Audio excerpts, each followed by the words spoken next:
Hakim Mahkamah Konstitusi Saldi Isra meminta Badan Pengawas Pemilu atau Bawaslu menjelaskan temuannya terkait 1.473 tempat pemungutan suara atau TPS yang penyelenggaraannya diintimidasi. Ia meminta Bawaslu mampu menjelaskan seperti apa bentuk intimidasinya dan di mana saja tempat 1.473 TPS tersebut. Saldi berpandangan, penjelasan Bawaslu penting untuk melihat dalil-dalil yang diajukan oleh pasangan calon nomor urut 1 Anies Baswedan dan Muhaimin Iskandar dan nomor urut 3 Ganjar Pranowo dan Mahfud MD dalam sidang sengketa Pilpres 2024. MK pun mampu melihat persoalan secara lebih menyeluruh lewat penjelasan tersebut.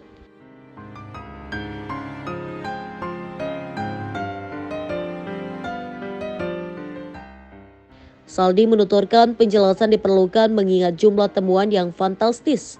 Selain soal bentuk intimidasi, ia pun meminta Bawaslu menjelaskan masalah-masalah lain yang ditemui dalam pemungutan suara. Senada Hakim Konstitusi Arief Hidayat meminta Bawaslu menjelaskan secara terperinci masalah tersebut.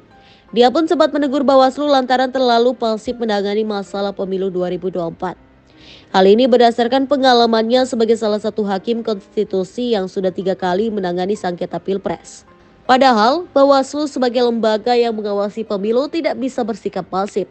Jika posisi pasif, Mahkamah bisa memandang persoalan-persoalan yang muncul pada tahap-tahap sebelumnya tidak mencapai titik temu.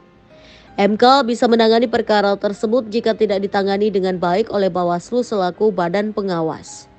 Dari yang mulia. Menambahkan apa yang disampaikan oleh Prof. Eni, Prof. Saldi begini. Saya kebetulan hakim konstitusi yang sudah 3 kali menangani Pilpres. Jadi saya mempunyai banyak pengalaman untuk penanganan Pilpres. Saya melihat Bawaslu, saya kebetulan hakim konstitusi yang sudah 3 kali menangani Pilpres. Jadi saya mempunyai banyak pengalaman untuk penanganan Pilpres. Saya melihat Bawaslu dalam posisi yang pasif.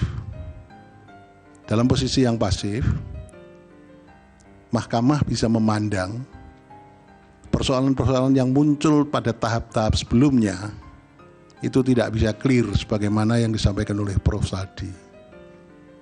Sehingga kalau permasalahan-permasalahan yang muncul di sebelumnya tidak tertangani dengan baik oleh Bawaslu, maka bisa saja itu ditangani oleh Mahkamah. Nah, oleh karena itu, maka penjelasan Mahkamah dari Bawaslu mengenai persoalan-persoalan apa saja yang sudah muncul, itu sangat penting untuk diketahui. Karena kalau tidak diketahui, nanti Mahkamah yang akan menelisik dan akan memutus gitu. Nah, ini kan bisa merugikan para pihak.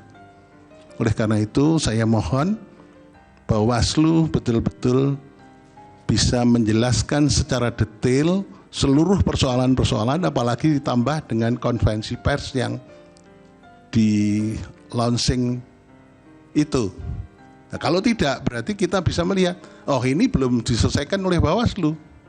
Nah, kalau belum diselesaikan oleh Bawaslu, maka Mahkamah harus menyelesaikan supaya kepastian hukum dan keadilan dalam penyelenggaraan pemilu bisa tercapai. Sehingga keadilan itu berlaku untuk para pihak. Jadi saya mohon Bawaslu jangan diam saja dan pasif. Apa yang sudah harus betul-betul direaksi.